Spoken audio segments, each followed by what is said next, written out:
तो last class में हमने 8.1 एक्सरसाइज का क्वेश्चन नंबर 2 पढ़ा था, ठीक है। तो अभी हम लोग अपनी गाड़ी को कंटिन्यू करते हैं, क्वेश्चन नंबर 3 की तरफ मूव करते हैं। देखो, क्वेश्चन नंबर 3 कराने के बाद मैं क्वेश्चन नंबर 5 करवाऊंगी और क्वेश्चन नंबर 4 को हम फिलहाल डिच करेंगे। क्वेश्चन नंबर 5 होने के बाद फिर करेंगे क्वेश्चन नंबर 4। रीज़न ये है, अगर आप अपनी एनसीईआरटी टेक्स्ट बुक को खोलें, क्वेश्चन नंबर 3 और क्वेश्चन नंबर 5 को अगर आप कंपेयर करें तो आपको ये दिखेगा कि क्वेश्चन नंबर 3 और क्वेश्चन नंबर 5 में बहुत सारी सिमिलैरिटीज़ हैं, ठीक है। इन दोनों सवालों में बहुत सारी सिमिलैरिटीज़ हैं, इनके एक एक शब्द मैच कर रहे हैं, बस आखिरी में जाके थोड़ा सा डिफरेंस आपको देखने को मिल रहा है। तो इसीलिए वो डिफरेंस क्यों है, कैसा है, इसी को समझने के लिए इन दोनों सवाल का बैक टू बैक पढ़ना बहुत ही ज़रूरी है, ठीक है। चलो पहले क्वेश्चन नंबर 3 के साथ शुरुआत करते हैं। बोल रहा है, show that if the diagonals of a quadrilateral bisect each other at right angle. देखो, सबसे पहले तो ये जो वर्ड होता है इफ़, यहाँ से आप समझ लो कि आप लोगों के गिवन की हो गई है शुभ आरंभ, यानी कि शुरुआत। उसके बाद ये जो दूसरा वर्ड होता है देन, ये वाला जो वर्ड है देन, ये समझ लो कि इस देन के बाद का जितना भी पार्ट है ये है आप लोगों का टू प्रूव। तो अगर मैं इस क्वेश्चन को ठीक से डिटेलिंग में पढ़ूं तो ये क्वेश्चन का जो टू प्रूव है, ये टू प्रूव बेसिकली आपको ये कह रहा है then it is a rhombus.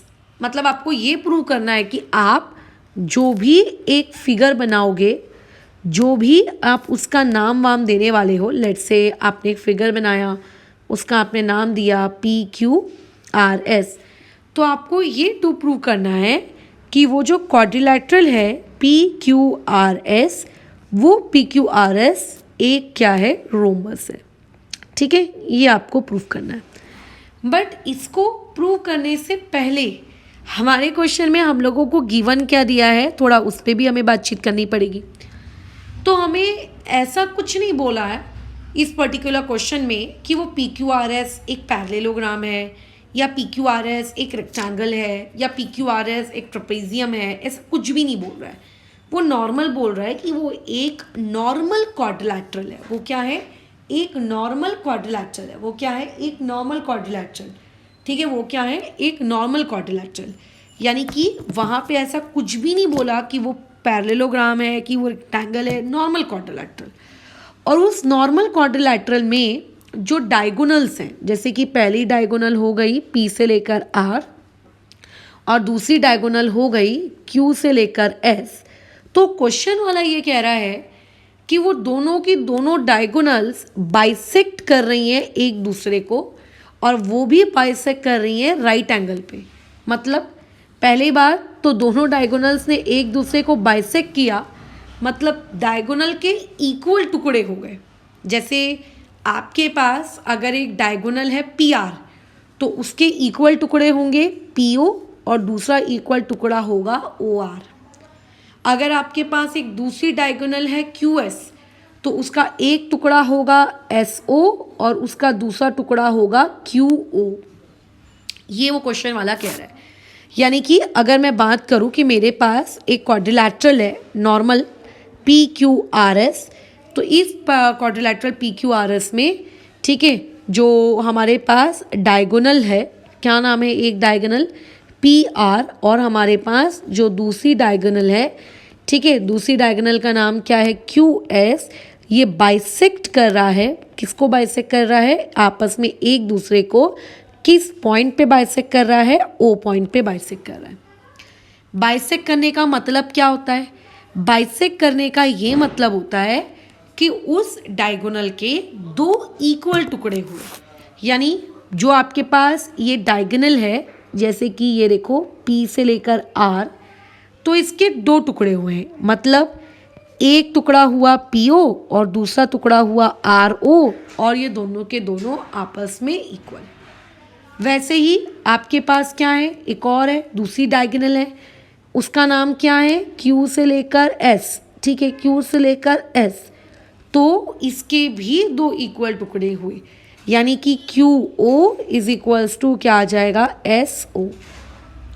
ये क्वेश्चन वाला कह रहा है। बट क्वेश्चन वाले ने सिर्फ इतना नहीं कहा कि डायगोनल बाइसेक्ट हो रही है, क्वेश्चन वाले ने कहा कि भाई एक और गिवन है कि डायगोनल बाइसेक्ट तो हो रही है, बट ये बाइसेक्ट हो रही है राइट एंगल्स पर।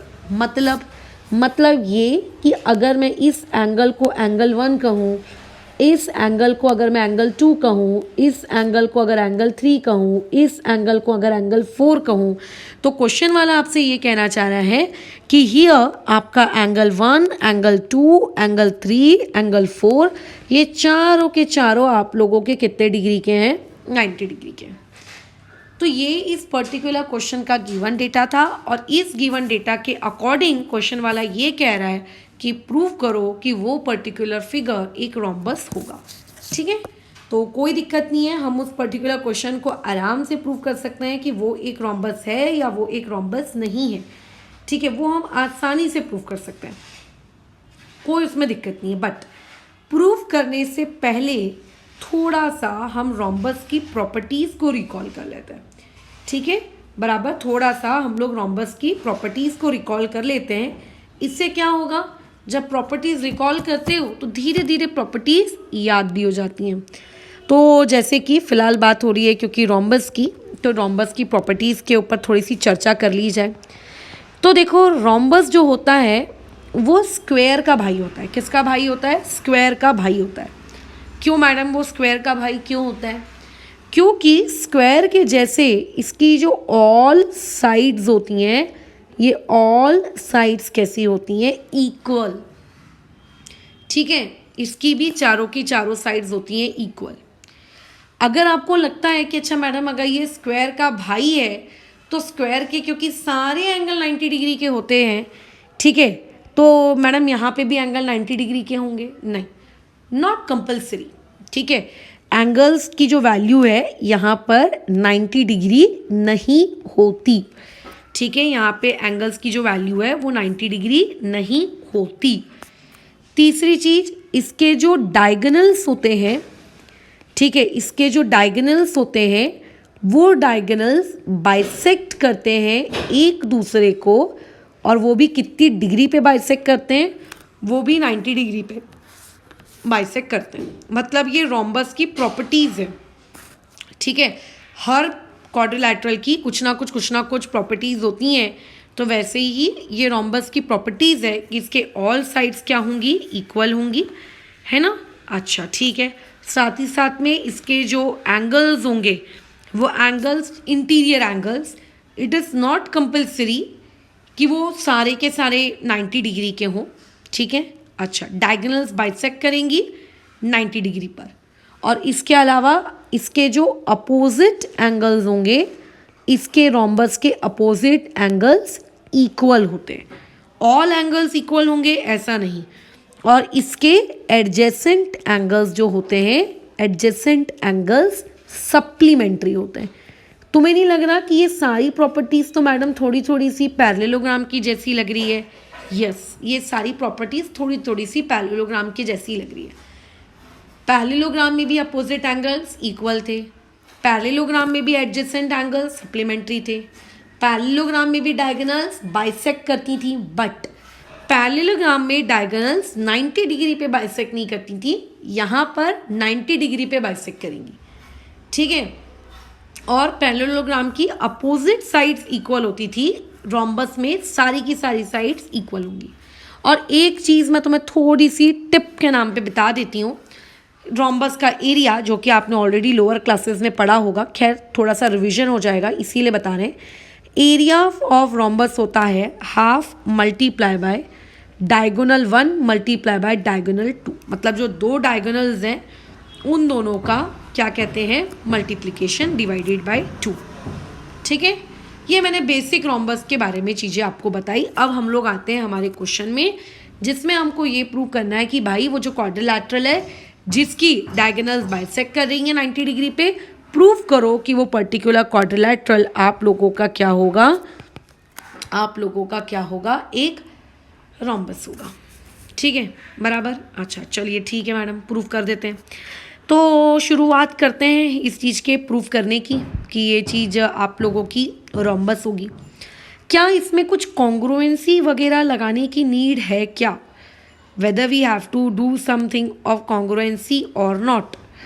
तो देखो, आप किसी भी फिगर को रोम्बस तब प्रूव करोगे अगर उसकी एडजेसेंट साइड्स इक्वल आ गई, तो अपोजिट नहीं, एडजेसेंट। अपोजिट क्यों नहीं मैडम? यार अपोजिट तो पैरेललोग्राम में भी होती है ना, तो इसीलिए हमको एडजेसेंट को इक्वल दिखाना है। रोम्बस और स्क्वायर प्रूव करना है अगर किसी को, तो एडजेसेंट साइड्स इक्वल दिखानी पड़ती है। अपोजिट अगर दिखाओगे तो वो पैरेललोग्राम और रेक्टेंगल के लिए होता है। तो आप कोई भी दो ट्रायंगल्स ले लीजिए जो एडजेसेंट हैं, मतलब आजू बाजू के कोई भी दो ट्रायंगल्स, और उनमें कॉन्ग्रुएंसी लगा दीजिए। तो जैसे मान लेते हैं एक ट्रायंगल मैंने, ये जो मैं येलो कलर से मैं जो शेड कर रही हूँ, एक ट्रायंगल मैंने ले लिया ये वाला, ठीक है, एक मैंने ले लिया ये वाला। एडजेसेंट का मतलब होता है इससे चिपका हुआ एक दूसरा ट्रायंगल। तो अभी लेफ्ट राइट दोनों तरफ से चिपका हुआ है भाई, जो लेने का है ले लो, तुम्हारी मर्जी है कम्प्लीटली। तो एक ट्रायंगल मैंने ले लिया ये ऑरेंज कलर का, इस तरफ से चिपका हुआ। मुझे अभी इन दोनों ट्रायंगल को कॉन्ग्रुएंट प्रूव करना है। POQ को प्रूव करना है और एक प्रूव करना है POS को। तो इन ट्रायंगल POQ एंड दूसरा ट्रायंगल है हमारे पास POS। अब आप इन दोनों ट्रायंगल में क्या क्या कॉन्ग्रुएंसी आप लगा सकते हो वो आप देखो, बेसिक कॉन्ग्रुएंसी आप जो लगा सकते हो। तो आप बोलोगे कि मैडम देखिए ये वाला OS और ये वाला OQ आपस में इक्वल होगा। मैंने पूछा बताओ क्यों होगा, तो आपने कहा मैडम डायगोनल बाइसेक्ट करती है, क्योंकि डायगोनल बाइसेक्ट करती है इस वजह से वो दोनों आपस में इक्वल होंगे, ये चीज़ तो हमको पहले से गिवन है। मैंने बोला हाँ यार सही कह रहे हो। फिर किसी दूसरे बंदे ने कहा कि मैडम ये वाला एंगल 1 और ये वाला एंगल 4 ये भी आपस में इक्वल होंगे। मैंने पूछा कि क्यों इक्वल होंगे, तो उसने कहा कि मैडम एंगल 1 की वैल्यू भी 90, एंगल 4 की वैल्यू भी 90। तो मैं यहाँ लिख सकती हूँ कि मेरे ये दोनों के दोनों मेरे एंगल्स ये भी आपस में कॉन्ग्रुएंट होंगे, और इसका रीज़न हम लोग दे सकते हैं, बोलो क्या, ईच 90 डिग्री, बराबर। अच्छा ठीक है, फिर हमने देखा और क्या मैं इन दोनों ट्रायंगल में कॉन्ग्रुएंसी के लिए यूज़ कर सकती हूँ। तो मैंने देखा कि OP एक ऐसी साइड है जो कि दोनों में कॉमन है, यानी कि आई कैन राइट कि seg OP congruent to seg OP and it reason will be what, common side. तो देयरफॉर आप ये कह सकते हो कि आपका ट्रायंगल POQ कॉन्ग्रुएंट है ट्रायंगल POS के, और इसका रीज़न है SAS test. But SAS test लगाकर हमको क्या मिला, व्हाट डिड वी अचीव? हमें क्योंकि क्वेश्चन में ट्रायंगल कॉन्ग्रुएंट करने को नहीं बोला था, कहीं बोला कि आपको क्वेश्चन में कि टू प्रूव करो कि ये वाला ट्रायंगल और वो वाला ट्रायंगल आपस में कॉन्ग्रुएंट है। सो madam what did you achieve? तो मैं ये कहूँगी कि मैंने ये अचीव किया कि मेरे दोनों ट्रायंगल कॉन्ग्रुएंट हैं, so that I can apply CPCT, है ना। मैं क्या लगा सकती हूँ, CPCT, यानी कि सेग PQ को मैं कॉन्ग्रुएंट लिख सकती हूँ सेग PS के, एंड इसका रीज़न होगा CPCT। यानी यहाँ से ये प्रूव हो गया कि PQ इक्वल टू क्या आ गया, PS।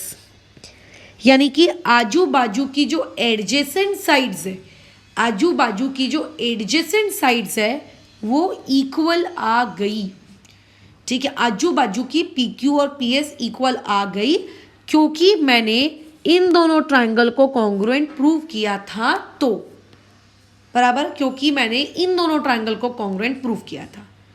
अब अगर मेरे को एक बात बताओ, किसी ने मुझे ये कहा था क्या कि मैडम उन्हीं दोनों ट्रायंगल को आप ले सकते हो, मैं और भी तो ट्रायंगल के पेयर ले सकती थी। बस नियम ये था कि दोनों ट्रायंगल आजू बाजू के होना, जैसे POQ और ROQ ले लेती।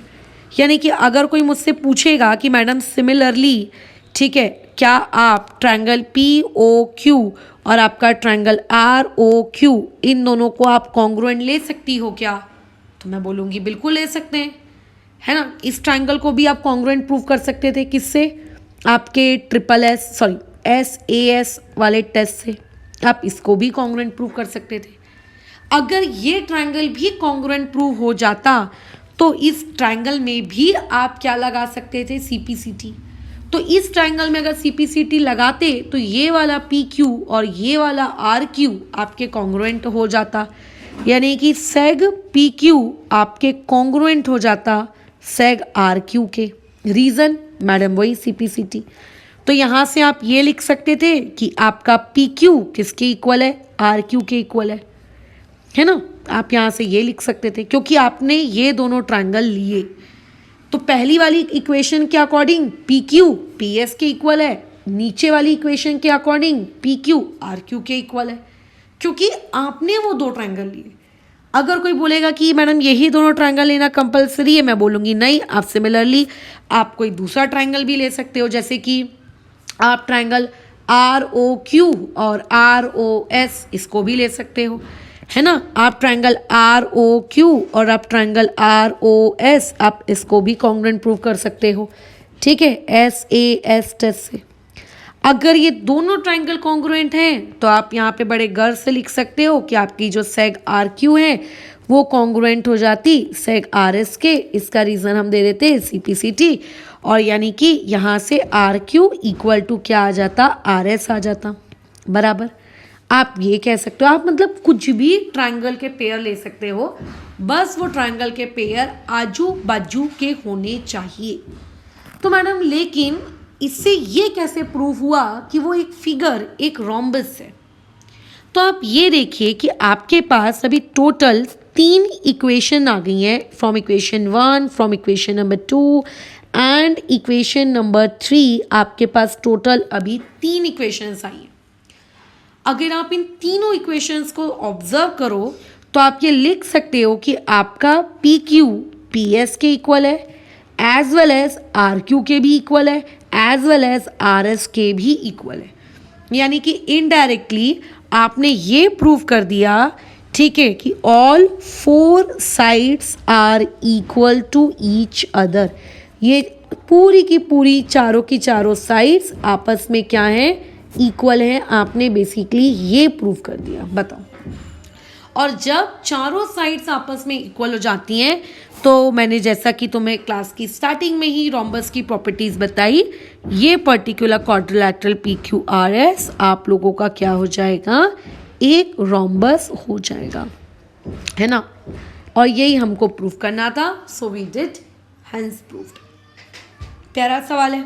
अब अगर किसी का डाउट आएगा मैडम आजू बाजू का ही ट्रायंगल आपने क्यों लिया। So whenever you want to prove कि इट इज़ अ स्क्वायर और इट इज़ अ रोम्बस, वो भी साइड की मदद से, सो ऑलवेज टेक आजू बाजू वाला एंगल। अगर आपको पैरेललोग्राम प्रूव करना है या आपको एक रेक्टेंगल प्रूव करना है with the help of side, then take आमने सामने वाला एंगल। These are some basic concepts that you have to keep in mind, okay, ठीक है। फिलहाल अभी हम लोग इस चीज़ को ओवर करते हैं, ओके।